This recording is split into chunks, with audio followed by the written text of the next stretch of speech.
جو کہ ہمارا عام کیلنڈر ہے. اس کے ساتھ ساتھ ایک اور کیلنڈر ہے جسے عبادتی کیلنڈر یا لتوریائی کیلنڈر کہا جاتا ہے. اور آج جو ہمارا عبادتی یا لتوریائی کیلنڈر ہے جس کا ذکر ہم ہر اتوار کرتے ہیں اس کا 34واں اتوار ہے. اور اس 34ویں اتوار کے ساتھ ہی ہم اپنے لتوریائی سال کا اختتام کرتے ہیں. جیسے عام سال کا اختتام میں نے کہا کہ دسمبر میں ہوتا ہے، مگر ہمارے لتوریائی سال یا عبادتی کیلنڈر کا اختتام جو ہے وہ آج کے دن ہوتا ہے. اور کلیسیا ہر سال جو 34واں اتوار اور لتوریائی سال کے مطابق آخری اتوار ہے ایک بہت بڑی عید مناتی ہے. اور وہ کون سی عید مناتی ہے؟ آج کے دن یسوع بادشاہ کی عید. اور کیلنڈر کے مطابق یا روایتی طور پر جو کیلنڈر میں لکھا ہے اس کے مطابق خداوند یسوع مسیح کے کل کائنات ہونے کے بادشاہ کی عید مناتی ہے. اور آج پوری دنیا میں عالمگیر کلیسیا خداوند یسوع مسیح کی وحدانیت کو، اس کی ابدیت کو اور اس کی بادشاہت کو یاد کرتی ہے. اب یہ سوال پیدا ہوتا ہے کہ ہاں پاک کلام میں متعدد بار پرانے عہد نامے میں اور اسی طرح نئے عہد نامے اور اناجیل سے لے کے مکاشفہ کی کتاب تک بار بار خداوند یسوع مسیح کا ذکر کیا گیا ہے کہ جہاں پہ کہ اسے بادشاہ قرار دیا گیا ہے.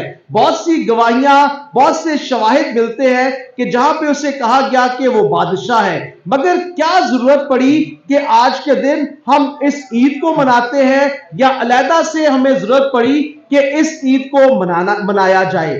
یاد رکھیں کہ جب اس عید کی تاریخ کو دیکھتے ہیں تو ہمیں پتہ چلتا ہے کہ یہ عید بہت سالوں پرانی نہیں ہے، بہت پرانی یا ہزاروں سال پرانی نہیں ہے، بلکہ اس عید کا انعقاد 1925 میں کیا گیا تھا.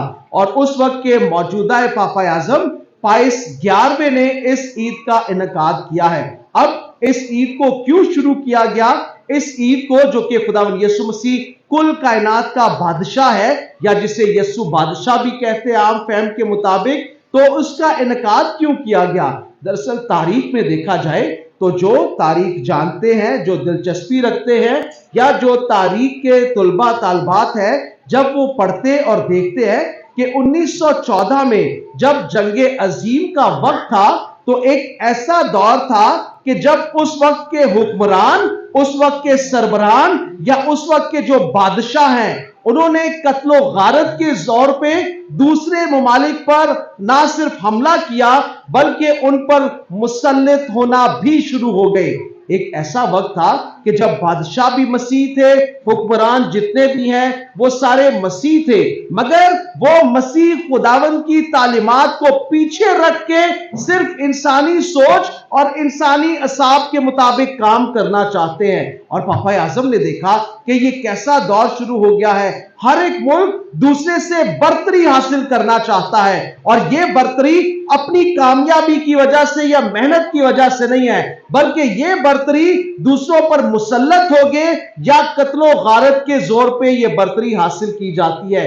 اس وجہ سے پاپا اعظم نے ان تمام تر جو ظالم حکمران ہے یا جو بادشاہ ہیں ان تک یہ پیغام پہنچانا چاہا ہے کہ گو کہ آپ کے پاس سلطنت ہے، گو کہ آپ کے پاس شان و شوکت ہے، گو کہ آپ کے پاس پیسہ اور دولت ہے، گو کہ آپ کے پاس بہت زیادہ طاقت یا فوجی قوت ہے، مگر اس کے باوجود بھی جو ہمارا اصل بادشاہ ہے، جو ہماری زندگیوں پر سلطنت یا ہمارے دلوں پر حکومت کرتا ہے، وہ کوئی اور نہیں، وہ بلکہ خود خداوند یسوع مسیح ہے.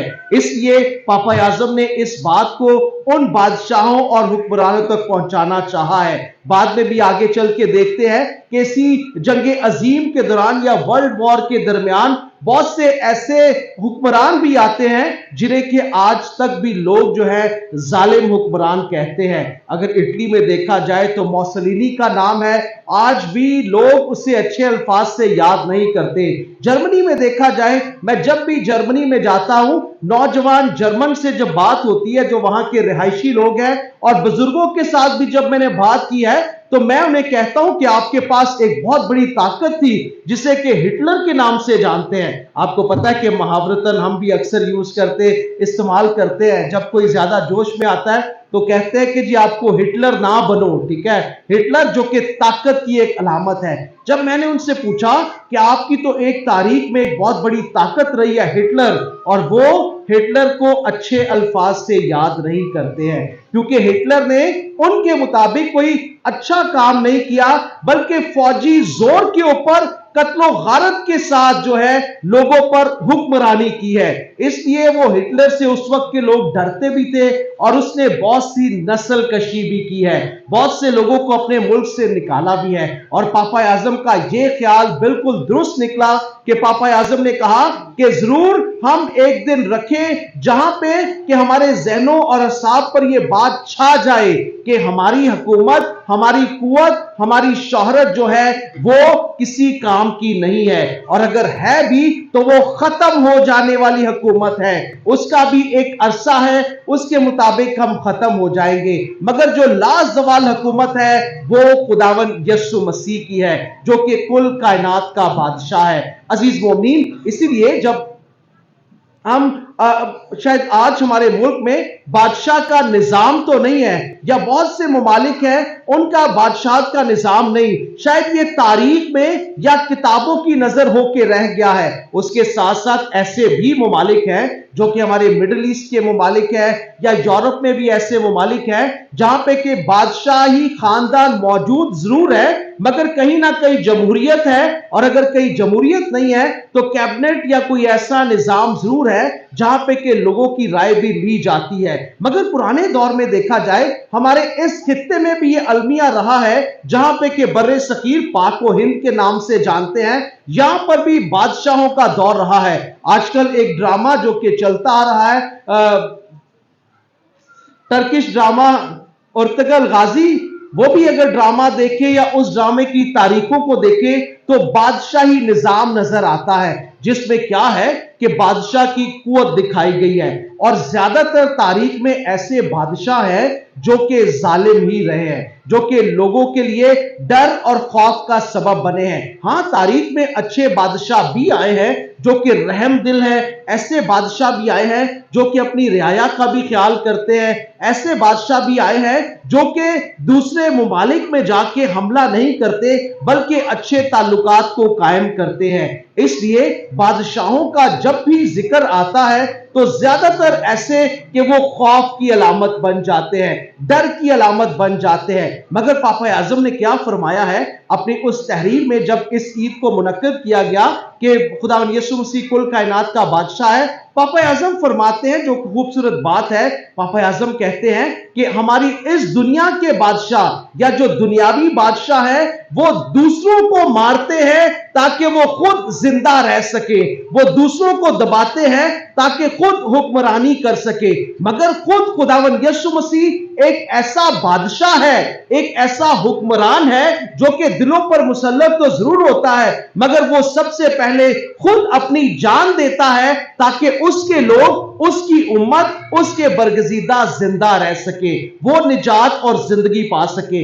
یہ فرق ہے دنیاوی بادشاہوں میں اور خداوند یسوع مسیح میں جو کہ ہماری زندگیوں کا بادشاہ ہے. وہ قتل و غارت کر کے تلوار کے زور پہ لوگوں کو مارتے تاکہ خود جیے, مگر یہ ایسا بادشاہ جو کہ خود مرتا ہے تاکہ لوگ یا اس کی امت جو ہے وہ زندگی پا سکے. عزیز مومنین, بائبل مقدس میں دیکھا جائے, آپ اگر پرانے عہد نامے میں بھی دیکھیں تو ہمیں پتا چلتا ہے کہ بادشاہی دور تھا.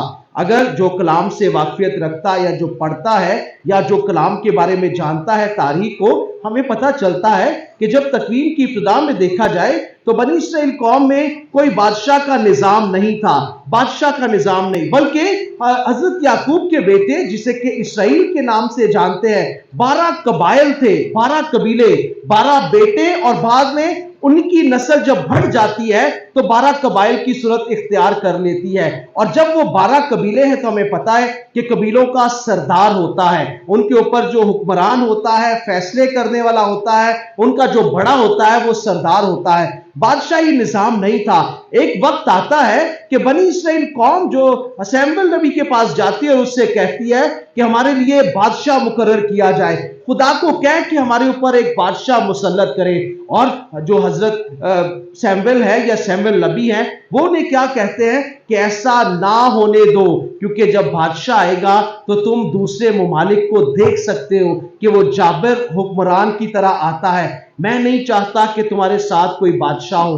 مگر پھر بھی لوگوں کا زور تھا, لوگ چلاتے شور کرتے اور کہتے کہ خدا کو کہے کہ ہمارے لیے ہمارے درمیان میں سے ایک بادشاہ کو مقرر کیا جائے. تو بنی اسرائیل کا جو سب سے پہلا بادشاہ ہے شاؤل کو مقرر کیا جاتا ہے. اور جب حضرت سیمویل جو ہے یا سیمویل نبی اس کے سر پہ تیل کو ڈالتے انڈیلتے ہیں, جیسے کہ آج بھی سیکرمنٹ جب بھی دیا جاتا ہے تو پاک تیل کا استعمال کیا جاتا ہے. تیل جو کہ روحانی طور پر تقویت کی علامت ہے, تیل جو کہ خدا کی معموری کی علامت ہے. اسی لیے لکھا ہے سیمویل نبی کی کتاب میں کہ جب سیمویل نے شاؤل کے سر پہ تیل اڈیلا تو روح خداوند شاؤل پر ٹھہرتی ہے. مگر بعد میں کیا پتا چلتا ہے کہ جب شاؤل نے حکمرانی کی ہے تو شاؤل خدا کی مرضی کے مطابق نہیں بلکہ اپنے دل اور اپنے ذہن کے مطابق حکمرانی کرتا ہے, اور اس طرح سے وہ انسانوں کی نظر میں بھی مقبول نہیں ٹھہرتا اور خدا کی نظر میں بھی مقبولیت نہیں پاتا.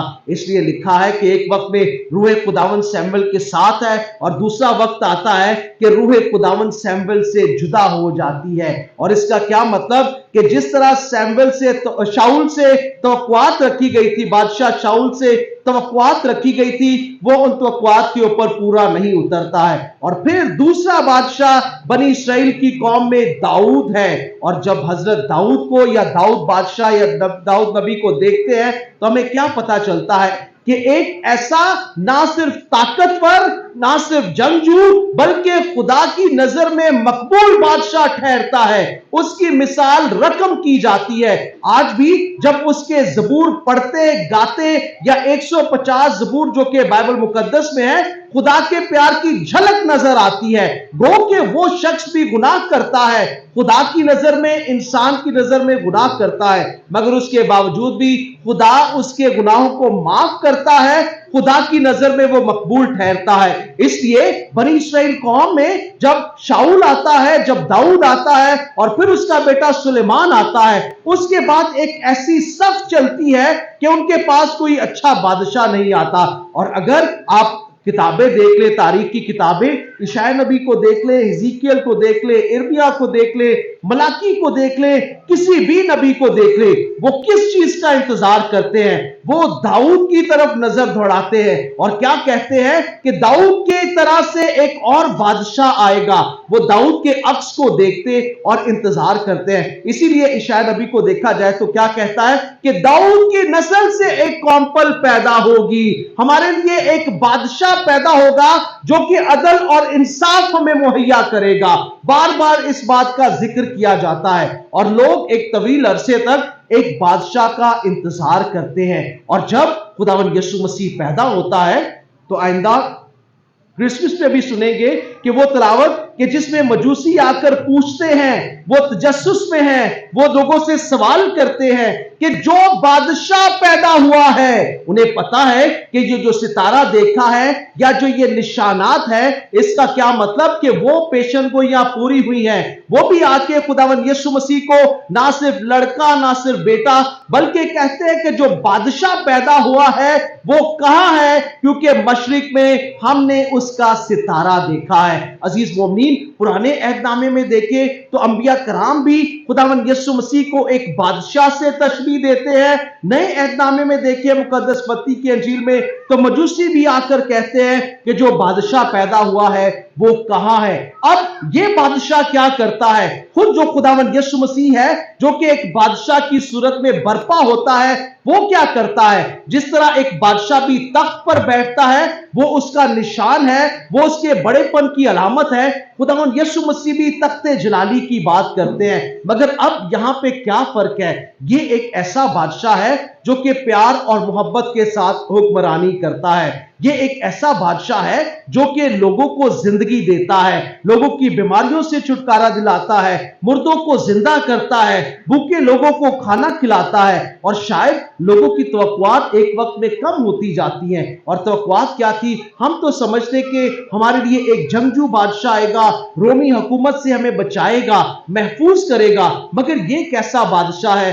یہ تو بہت ہی سادہ سا شخص ہے, یہ تو پیار اور محبت کی بات کرتا ہے, یہ تو جنگ اور جدل کی بات ہی نہیں کرتا. عزیز مومنین, یہ خصوصیت خداوند یسوع مسیح کی ہے کہ وہ بادشاہ ضرور ہے, وہ بادشاہ قرار بھی دیا گیا ہے, مگر وہ ان بادشاہوں کی طرح رویہ نہیں رکھتا جو کہ دنیاوی بادشاہ ہے. اسی لیے جب پینتوس پلاطس کے سامنے خداوند یسوع مسیح کو پیش کیا جاتا ہے اس کی صلیبی موت سے پہلے, تو پینتوس پلاطس بھی اسے سوال کرتا ہے, کیا تو بادشاہ ہے؟ وہ کہتا ہے, کیا تو یہ آپ کہتا ہے یا اوروں نے میرے حق میں تجھ سے یہ بات کی ہے؟ اور پھر خداوند یسوع مسیح کو کیا کہتا ہے کہ تیری ہی قوم اور تیرے بڑوں یا بزرگوں نے تجھے میرے حوالے کیا ہے, میں یہ ہرگز نہیں جانتا. اور پھر جب دوبارہ سوال کرتا ہے تو خداوند یسوع مسیح کہتا ہے کہ تو آپ ہی کہتا ہے کہ میں بادشاہ ہوں. آج بھی جب صلیب پر دیکھا جائے یا صلیب پر اوپر جو حصہ ہے, جو تختی بھی لگائی گئی ہے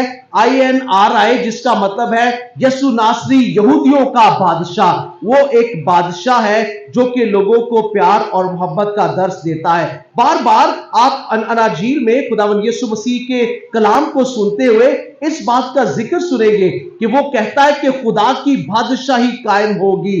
یا جب ہم اے ہمارے باپ کی دعا بھی پڑھتے ہیں تو اس میں بھی کہتے ہیں خداوند تیری بادشاہی آئے. جب اس بادشاہی کا ذکر کرتے ہیں تو اس بادشاہی میں کیا ہوگا, کیسا نظام یا انتظام ہوگا, وہ خداوند یسوع مسیح نے آج کی انجیل مقدس میں بتا دیا ہے. اور وہ کیا ہے؟ خداوند یسوع مسیح کہتا ہے کہ جب ابن انسان اپنے تخت جلالی پر بیٹھے گا تو وہ قوموں کو جدا کرے گا, علیحدہ کرے گا. بالکل اسی طرح سے جس طرح کے چوپان جو ہے یا چرواہا جو ہے وہ بھیڑوں کو بکریوں سے علیحدہ کرتا ہے, اور وہ انہیں اپنے دائیں ہاتھ بٹھائے گا اور بائیں ہاتھ بٹھائے گا, اور جنہیں بائیں بٹھائے گا انہیں کیا کہے گا؟ انہیں کہے گا کہ آؤ میرے باپ کے برگزیدہ لوگوں, آؤ میرے باپ کے مبارک لوگوں, اس بادشاہی کو میراث میں لو جو کہ بنائے عالم سے تمہارے لیے تیار کی گئی ہے. اور اب لوگ پوچھیں گے یا لوگ سوال کریں گے کہ ہم نے ایسا کون سا کام کیا ہے کہ اس بادشاہی کے لیے ایک بادشاہ جو کہ تخت جلالی پر بیٹھا ہوا ہے اس کے لیے ہمیں دعوت دیتا ہے. اور خداوند یسوع مسیح نے کوئی بڑی بڑی باتیں نہیں کی ہیں, کوئی بڑی بڑی باتیں نہیں کی ہے کہ کس نے کوئی بہت زیادہ بڑے بڑے کام کیے ہیں تو وہ اس بادشاہت میں داخل ہو جس کا بادشاہ خود خداوند یسوع مسیح ہے. چھوٹی چھوٹی باتیں, چھوٹے چھوٹے کام, چھوٹے چھوٹے اعمال خداوند یسوع مسیح نے بتائے ہیں. اور کون کون سے چھوٹے چھوٹے اعمال ہیں؟ کہ جب میں بھوکا تھا تو تم نے مجھے کھانے کو دیا, جب میں پیاسا تھا تو تم نے مجھے پینے کو دیا, جب میں ننگا تھا تو تم نے مجھے پہنایا, جب میں بیمار تھا تو تم میری خاطرداری کرنے کے لیے آئے, جب میں مسافر تھا تو تم نے میرا خیال رکھا, یا قید میں تھا تو تم میری خبر لینے کے لیے آئے. اور لوگ کہیں گے کہ اے خداوند, اے بادشاہ, کب ہم نے تیرے ساتھ یہ سب کچھ ہوتا ہوا دیکھا اور کب ہم نے تجھے یہ سب کچھ دیا؟ اور خداوند کہے گا یا بادشاہ کہے گا کہ اگر تم نے ان چھوٹوں میں سے کسی ایک کے ساتھ ایسا کیا تو میرے ساتھ کیا. عزیز مومنین, خداوند یسوع مسیح جب اس آسمانی بادشاہ کی بات کرتے ہیں جس کے وہ خود بادشاہ, جس کے وہ خود حکمران ہے, تو وہ ہمیں اس زمین پر رہتے ہوئے تیار کرتے ہیں کہ ہم اپنے چھوٹے چھوٹے کاموں کے ذریعے, چھوٹے چھوٹے اعمال کے ذریعے اپنے آپ کو آنے والی زندگی کے لیے تیار کر سکیں. اور وہ اوپر جا کے یا آسمان پر یا اس دنیا سے رحلت کرنے کے بعد نہیں, بلکہ اس زمین پر ہمارے چھوٹے چھوٹے کاموں کے وسیلہ سے ہم آسمان پر اپنی جگہ بناتے ہیں. اور ان سے جو اس کے دائیں ہوں گے ان سے کہے گا کہ تم جہنم کی آگ میں ڈالے جاؤ گے. اور کیوں ڈالے جاؤ گے؟ کیونکہ جب میں تم نے یہ تمام تر چیزیں دیکھی, تم نے مجھے بھوکا دیکھا اور نہ کا ذکر ہے, ہر بات میں نہ کا ذکر ہے. تم نے بھوکا دیکھا, کھانے کو نہ دیا.